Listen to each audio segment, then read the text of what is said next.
గొర్రెల పంపిణీ కుంభకోణం కేసులో మరో బిగ్ ట్విస్ట్ చోటు చేసుకుంది. అవకతవకల్లో మరో జాయింట్ కలెక్టర్ హస్తం ఉన్నట్లు వార్తలు విస్తృతంగా మారాయి.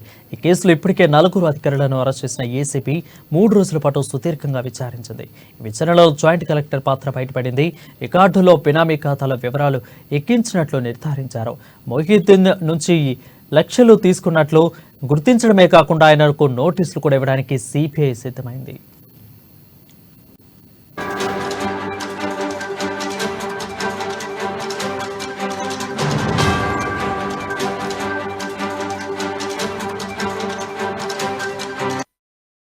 కాగా గొర్రెల పంపిణీ పథకం కుంభకోణం కేసులో ఏసీబీ అధికారులు దూకుడు పెంచారు.